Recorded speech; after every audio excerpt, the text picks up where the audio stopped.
Esta es la historia de un hombre muy decidido, pues ciudadano romano y fariseo judío, muy aferrado a la ley que su nación ha tenido.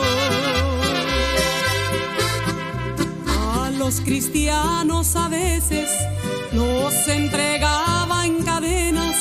Cuando mataron a Esteban, él mismo estuvo presente. De allí salió con soldados en busca de más creyentes. Ciego cayó del caballo cuando del cielo escuchó: Saulo, ¿por qué me persigues? Yo soy Jesús a quien sigues. Señor, perdóname y dime qué es lo que debo hacer yo.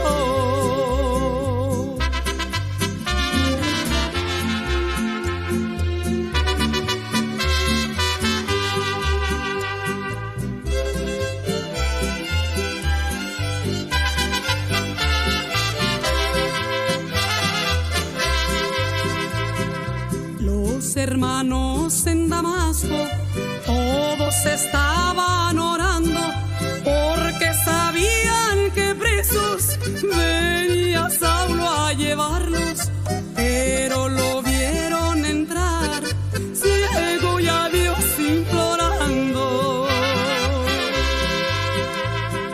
Escrito está lo que dijo: predicaré el evangelio, no me avergüenzo de Cristo, porque murió en el madero por todos los pecadores, de los cuales soy primero. A reyes, gobernadores y a las naciones llevó el evangelio de Cristo como estaba destinado. Estando en Roma encerrado, Pablo el apóstol murió.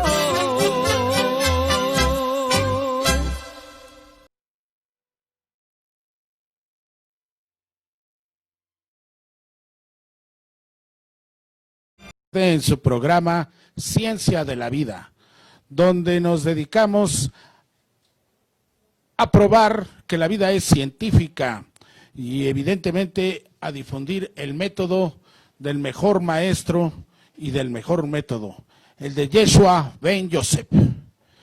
El día de hoy nos hace el honor de acompañarnos Ramón Vergara, un hombre dedicado a difundir lo que él llama la palabra de Dios y al estudio del bíblico, al estudio del Evangelio. Y de alguna manera hoy vamos a tener una charla muy interesante aquí con él, pero vamos a empezar con esta reflexión. Pablo, hace aproximadamente 2000 años, Pablo de Tarso, llegó a Atenas y empezó a hablar y a enseñar lo que Jesús o Yeshua enseñaba. Y entonces los atenienses le dijeron: ¿y tú a quién representas? ¿A algún dios? Y entonces él dijo: yo represento a ese que está ahí, y solo había un pedestal vacío donde decía: este pedestal está hecho para el Dios que no conocemos. Y yo me pregunto, querido televidente, ¿usted conoce a Dios? ¿Usted sabe lo que verdaderamente enseñaba Yeshua ben Yosef? Y yo te pregunto a ti, Ramón, ¿tú conoces a Yeshua? A través de la bendita santa palabra he tenido el testimonio y el agrado de conocer a Dios, al Señor Jesucristo, porque las palabras de Dios dan testimonio de Él, y es algo maravilloso conocer a Dios y darle gracias a Dios todos los días por estar aquí para darle a conocer a Él a la gente que no lo conoce. Bueno, yo quisiera hacerte una pregunta, pero en alguna parte en los evangelios Jesús declara ser Dios? Sí, hay varias partes de la Biblia. Por ejemplo, cuando Tomás metió su dedo y su mano, se arrodilló y le dijo, Señor y mi Dios. Y si él no hubiera sido Dios, el Señor Jesucristo se hubiera envanecido porque hubiera aceptado algo que no era de él. También cuando Felipe, uno de los apóstoles, le dice, muéstranos al Padre y eso nos basta. Y le dijo el Señor Jesús, ¿tanto tiempo he andado con ustedes y no me conocen? Por ejemplo, en Primera de Juan 5:20, dice, Él nos dio a conocer al verdadero Dios y estamos en el verdadero Dios, Jesucristo. Bueno, pero no, la palabra Jesucristo es una palabra compuesta. Sí. En el Nuevo Testamento no habla de Jesucristo, habla de Jesús. Cada uno de los evangelios, cuando menciona a Yeshua ben Joseph, dice Jesús, nunca dice Jesucristo, y habla de el Cristo. ¿Es correcto, Ramón? Sí, definitivamente. El ángel Gabriel le dijo a María que iba a tener un hijo, y su hijo se iba a llamar Jesús, porque él salvaría al mundo de los pecados. Ahora, ¿dónde surge Cristo?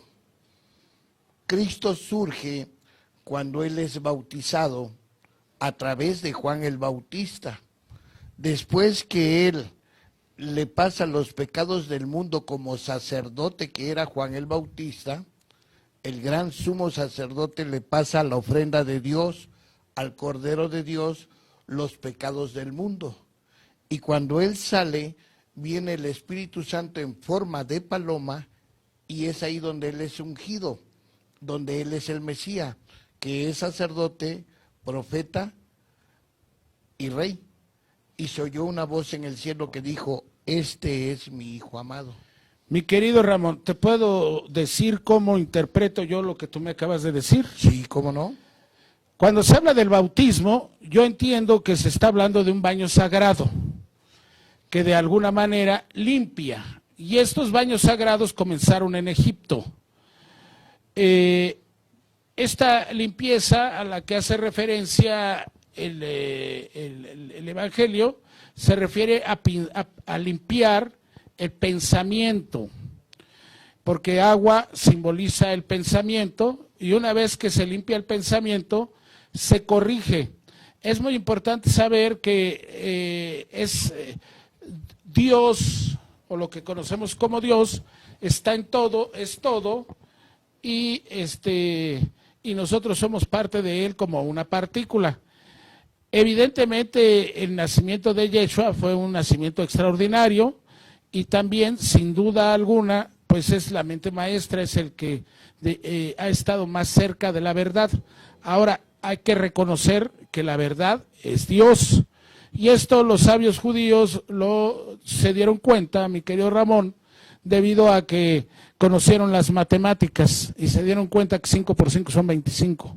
Pero si tú no sabes matemáticas, puedes poner un infinito de errores y nunca sabrías que estás equivocado. Pero el día que sabes la verdad o lo correcto en matemáticas, el infinito de errores desaparece. Se dieron cuenta que la verdad tenía un poder y una calidad única. Por lo tanto, tenía que ser cualidad de lo divino. En términos de eso, no puede haber más dioses, solo uno. Y ese Dios, que es la realidad del hombre, aunque el hombre y la mujer, por alguna razón, por tener una mente perceptiva, siempre hemos pensado que estamos atados a lo que conocemos como materia, que estamos sujetos a las 4 fuerzas. Esto en el sentido material y de la física. Sin embargo, el hombre y la mujer tienen una realidad diferente a la que tiene un árbol, a la que tiene un animalito, y esta realidad es una realidad espiritual.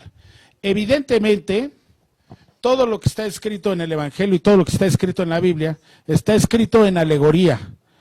¿Esto qué quiere decir? Que es un género literario que hoy en día está en desuso, pero mucho de lo que está en las Sagradas Escrituras se dejó escrito en dibujos, que es precisamente el género literario de alegoría, y con un método mnemónico que tiene que ver con la memoria, y entonces a través de recordar ciertas imágenes y colores, recordaban todo un tema que enseñaban los sabios rabinos o los rabinos cabalistas, que fueron los primeros que comenzaron o que descubrieron la verdad sobre la vida, y evidentemente esa verdad incluía esa realidad divina que Abraham le llamó el todopoder. ¿Esto estás de acuerdo, mi querido Ramón, o hay diferencia en lo que tú has estudiado? El bautismo es una forma en la que Dios se complace para quitar los pecados del mundo. Por ejemplo, Juan el Bautista predicó a un pueblo que conocía las cosas de Dios y les predicó arrepentimiento para que se volvieran a Dios, porque ese pueblo ya se había corrompido, estaban adorando a Baal, eran idólatras, totalmente corruptos a los mandamientos de Dios. Pero el bautismo del Señor Jesucristo fue muy especial. Él estaba limpio y no necesitaba limpiarse, ni tampoco es un simbolismo para que lo haga el hombre. El bautismo del Señor Jesucristo dice en Mateo 3:13 al 15, Jesús vino de Galilea a Juan el Bautista para ser bautizado por él. El pregonero del agua, Juan el Bautista, le dijo al Señor: Señor, yo necesito ser bautizado por ti, y tú vienes a mí. Y le dijo el Señor: deja ahora, para que cumplamos entre Juan el Bautista y el Señor Jesús, se cumplió la justicia de Dios. El que no había cometido pecado, Dios lo hace pecado para podernos justificar. Ahí empieza el poder del Evangelio. Si yo no soy justo, jamás seré santo. Y si no seré santo, no puedo alcanzar la estatura del varón perfecto, porque el Señor Jesucristo viene por una esposa santa, sin mancha. Y hoy en día todo el mundo dice: yo soy pecador. Si soy pecador, no ha hecho nada el Señor Jesucristo por mí. Dice en 1 Juan 3:6, el que permanece en él no peca, y todo aquel que peca no le ha conocido. Mi estimado Ramón, qué bueno que nos aclaras eso, pero también quiero decirte que lo que yo entiendo por pecado, y estudiando las traducciones de donde viene la palabra, desde el arameo, pasando por el griego o el siriaco también, y llegando hasta el latín donde lo pronuncias tú, hace referencia exclusivamente a un tirador de arco que falla al tiro al blanco. Evidentemente el tiro al blanco eran 3 rayitas o 3 niveles para poder acertar, y justamente eso tiene que ver con la Trinidad. Y también yo descubro que la mente tiene un proceso de 3 triuno, que es percepción, aprehensión y comprensión. ¿Crees que hay alguna relación entre esto? Porque fíjate que yo tengo algunos maestros que me dijeron que cuando Jesús o Yeshua se refería a Padre, se estaba refiriendo a la mente o espíritu, al espíritu universal o al todopoder. Cuando se refería al Hijo, se estaba refiriendo al pensamiento correcto. Y cuando se refería al Espíritu Santo, al efecto. ¿Es esto correcto o está equivocado, mi queridísimo Ramón? La Biblia nos dice que Dios es espíritu.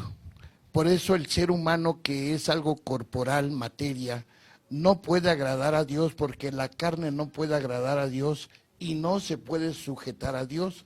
Por eso no da en el blanco, por eso no puede agradar a Dios. Está fallando continuamente el hombre, y el hombre se esfuerza en no robar, en no tomar, pero es un esfuerzo humano, y eso no lo puede hacer nadie. Yo no le puedo decir a Satanás: siéntate en este banco y pórtate bien, porque su naturaleza, es hacer lo malo, ¿sí? Y solamente Dios es bueno, y lo dijo el Señor Jesucristo: no me llames bueno a mí, porque bueno solo Dios. A pesar que Él era hombre, Dios está reconociendo su deidad, porque el único que tiene autoridad para perdonar pecados es el Señor Jesús. Ahora, pecar es desobedecer la ley de Dios, y la ley de Dios se establece para darnos a conocer que somos pecadores delante de Dios. Por eso dice que no hay justo ni aún uno. Aquel que diga que no tiene pecado llama mentiroso a Dios, porque todos hemos nacido en pecado. Hemos nacido muerto. Nuestro espíritu está muerto delante de Dios hasta que venga el Espíritu de Dios y le dé vida a nuestro espíritu, podemos vivir. Por eso tenemos que amar a Dios en espíritu y en Cristo. Mi estimado Ramón, fíjate que lo que me dice a mí me hace sentido, pero de otra forma. Al hablar del pecado y ser pecadores y verlo como un error que cometemos constantemente, precisamente por el aspecto de la percepción, que sería lo que haces referencia tú de la carne, si nosotros corregimos y damos por hecho que todo es espiritual o mental, estaríamos corrigiendo el error que por naturaleza se da en el aspecto físico. Y esto me lleva a un profeta que se llamaba Daniel, que el rey Darío lo mandó a encerrar en un foso con 7 leones. Entonces casi siempre hemos pensado que eran 7 bestias o 7 animales o 7 felinos que lo querían atacar, pero en realidad, según me explicaron algunos maestros, es una metáfora en la que habla de 7 pensamientos equivocados, y el primero es el temor, que es el que producimos con el cerebro medio a través de las emociones, de la reacción, cuando no razonamos. Nosotros cuando estamos en algún momento siguiendo los evangelios, tenemos que estar reflexionando muchas cosas precisamente para evitar el error o pecado, como tú le llamas. Entonces, el segundo león a lo que hace referencia es a la lujuria, pero no solo en el aspecto sexual, sino dándole importancia y relevancia solo a lo que es material, a lo que existe, a lo humano, a lo mundano. El tercero es la envidia, que es competir, compararse o envidiar abiertamente, pero es una envidia. El cuarto es el odio, que hoy vemos que mucha gente padece cáncer y el cáncer es producido por odio. El quinto es el autoengaño de que todo esto es verdad y es lo que sostiene la vida de la persona. El séptimo es la malicia. Estar pensando que como no puedo yo lograr cosas, pues lo mejor es que le quite a las suyas. Y el séptimo es la venganza, que eso en nuestro pensar moderno se reduce a víctima, a victimario, que es la base de la condición humana, por lo que sufrimos muchísimo. O nos sentimos víctimas de alguien, o en algún momento somos victimarios de alguien. Y cuando hacemos esto conscientemente, pues nos llenamos de culpa. Nos llenamos de sensaciones inciertas, de emociones enfermizas, y seguro que nos enfermamos físicamente. ¿Estás de acuerdo en que esto pueda ser la base del pecado del que hablaba Yeshua? El pecado en sí es desobedecer a Dios. Dios le dio una orden a Adán: de ese árbol de la ciencia del bien y del mal no comerás, porque el día que tú comas verdaderamente vas a morir. Quiero decirte algo. Tengo un maestro que me enseñó que manzana, en su etimología más antigua, significa pensamiento. Bien y mal es la dualidad que estamos entre el espíritu y la materia o el mundo. Entonces, cuando nosotros comemos de ese árbol, es cuando vivimos en los dos polos y no nos decidimos por ninguno. Cuando nosotros decidimos que todo es espiritual y que Dios es todo, está en todo y yo formo parte de Él, empezamos a tener un cambio porque empezamos a identificar el origen que es 100% espiritual y que hoy la ciencia moderna lo reconoce. Cuando hablamos de la física cuántica, establece que las partículas no tienen se mueven sin sentido hasta que alguien las ve, que es un individuo, un observador. Y vemos que la neurociencia dice, bueno, tu pensamiento, tu mente se activa todo el tiempo con electricidad y eso produce descargas de bioquímicos, fórmulas bioquímicas Pero antes, para que eso suceda, tuvo que llegar algo inmaterial, sublime, que activó, que es precisamente el aspecto mental o espiritual. ¿Qué opinas de eso, mi querido Ramón? La Biblia dice que era un árbol, no dice de qué frutos tenía, sino que era del bien y del mal.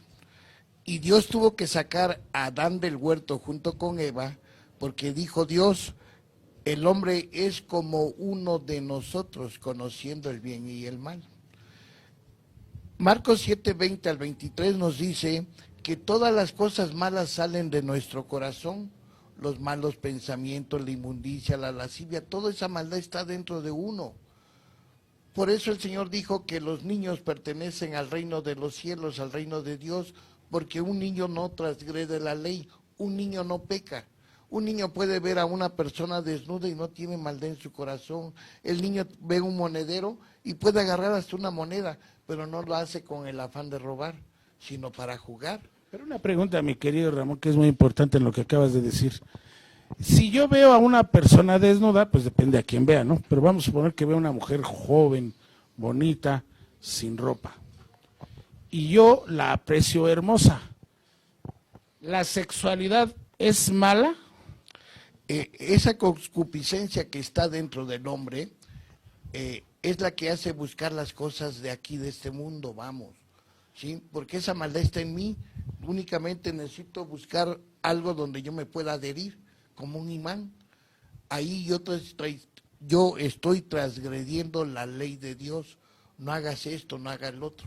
Por eso cuando el Señor Jesucristo viene y la ley, todos los decretos que nos acusaban quedaron en la cruz clavados, ya no hay ley para nosotros, nos divorciamos de la ley y estamos bajo la gracia.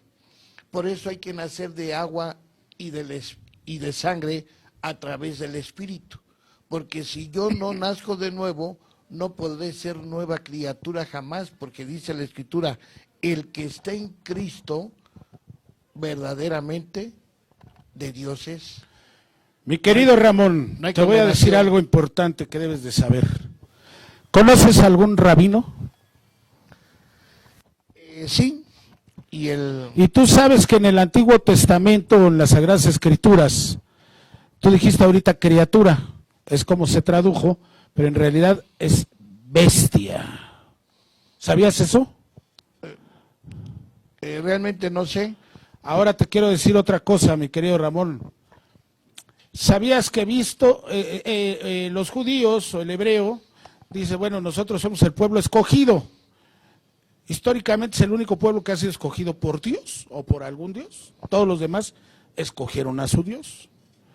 Y el pueblo escogido es el pueblo hebreo, ¿en eso estás de acuerdo? Sí. Y Jesús dijo que el que no era del pueblo escogido podría hacerlo por adopción. ¿Quién adopta a quién? Dios tomó otro pueblo para meterlos a celos a ellos, y ese pueblo, que fueron los gentiles, están caminando con Dios, y los judíos, que eran la raíz, abandonaron a Dios por su religiosidad, como cuando Pablo se encontró en Atenas y encontró varios dioses, y respetaron a un Dios que no era conocido.